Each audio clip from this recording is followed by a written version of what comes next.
Kepolisian Direktorat Reserse Narkoba Polda Kalimantan Tengah menggerebek lokasi perkampungan rawan narkoba di Kecamatan Pahandut, Kota Palangkaraya, Kalimantan Tengah. Di lokasi ini petugas mengamankan seorang pengguna yang tidak sempat kabur serta mendapati peralatan sabu seperti bom, sedotan, korek api, dan plastik klip yang disimpan di dalam kardus dan disembunyikan di semak-semak.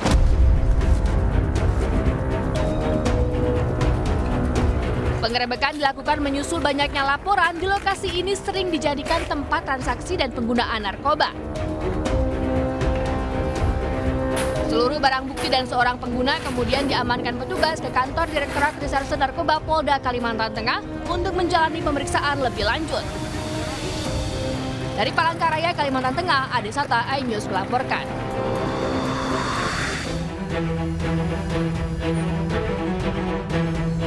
Aktivitas warga di perumahan Sabto Raya Pakis, Kabupaten Malang di siang hari itu berjalan normal. Namun, seketika suasana berubah saat pengendara sepeda motor melintas. Salah satu pria turun dari sepeda motor menjamret kalung emas emak-emak yang akan memasuki gang perumahan. Akibat aksi penjamretan, korban terjatuh dan barangnya berhamburan ke jalan. Kalung emas korban seberat 14 gram raib. Korban berteriak dan warga pun sempat mengejar, namun pelaku kabur dengan sepeda motor. Aksi penjamretan yang menyasar emak-emak ini terekam kamera pengawas viral di media sosial. Sebenarnya sudah kayaknya mau lewat saya, tapi begitu melihat mungkin ya ada target, dia berhenti itu sudah lewat agak di depan gitu, berhenti terus yang belakang turun menghampiri saya. Cuma saya tidak berpikir bahwa itu jambret ya, karena dia pakai memang sebatas tutup, saya pakai helm, pakai masker. Sebelumnya, ada 4 peristiwa penjamretan yang menyasar emak-emak di sekitar lokasi. Kini, kasus penjamretan ditangani pihak kepolisian sektor Pakis.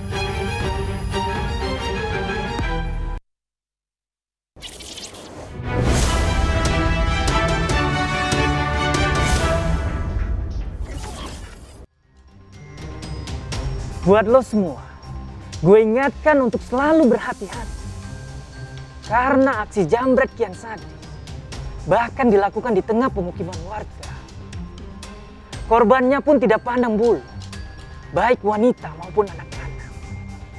Karena sejumlah pelaku jambret juga tidak segan-segan melukai targetnya dalam menjalankan aksinya.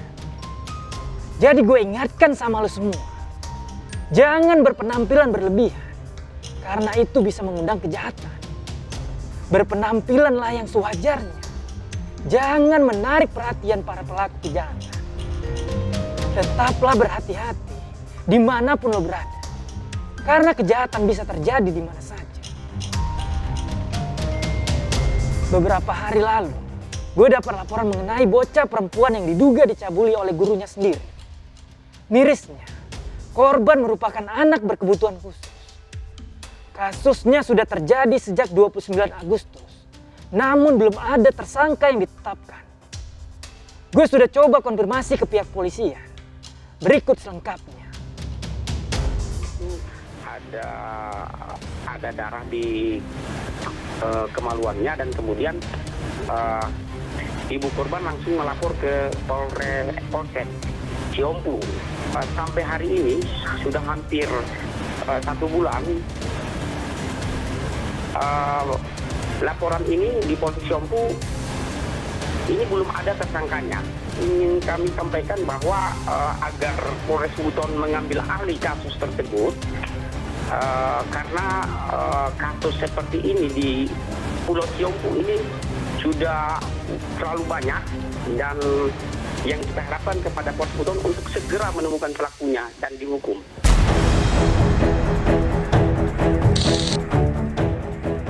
Inilah A, anak perempuan berkebutuhan khusus berusia 8 tahun di Kabupaten Buton Selatan, Sulawesi Tenggara yang menjadi korban pencabulan yang diduga dilakukan gurunya sendiri. Kejadian bermula saat sang anak mengeluh kesakitan saat buang air kecil. Mengetahui anaknya diduga menjadi korban pemerkosaan, sang ibu dan keluarga langsung melaporkan kejadian itu di Polsek Ciompu pada 29 Agustus 2022. Menurut pengakuan korban, pelaku pencabulan adalah wali kelas korban. Namun hingga saat ini polisi belum menetapkan pelaku kasus pencabulan ini. Yang menurut keluarga anak korban tersebut bahwa itu dilakukan oleh seorang gurunya. Pada saat diketahui itu langsung dilaporkan ke polsek setempat. Namun sampai hari ini belum ada tersangka terhadap kasus ini. Korban pun sempat dirawat di rumah sakit selama 3 hari karena infeksi saluran kemih. Sementara itu pihak Polsek Siompu, Ibtu Abdul Rahman mengakui adanya kejadian dan laporan terkait kasus pemerkosaan. Sejumlah saksi telah diperiksa terkait pelaporan ini, namun belum ada yang ditetapkan menjadi tersangka. Kami mempersoalkan pihak sekolah, ini guru-guru sekolah yang ada di SD yang ada di Kecamatan Lakinamboro, Kecamatan Siompu. Kemudian kami juga melakukan pemeriksaan terhadap kepala sekolah. Namun saat ini memang kami belum menetapkan tersangka karena kendala pada saat melakukan pemeriksaan terhadap anak agak susah memberikan keterangan, sehingga kami harus berkoordinasi dengan psikologi klinis untuk melakukan pemeriksaan pendampingan. Sementara kasus ini pun dialihkan ke Satreskrim Polres Buton. Di sisi lain, menanggapi kasus ini, UPTD Perlindungan Perempuan dan Anak Kabupaten Buton Selatan menyayangkan kejadian kasus pemerkosaan anak berkebutuhan khusus ini. Dan kami turun masuk ke lapangan. Koordinasi dulu di Polsek, kemudian dari pihak Polsek kita sama-sama ke TKP atau rumah korban.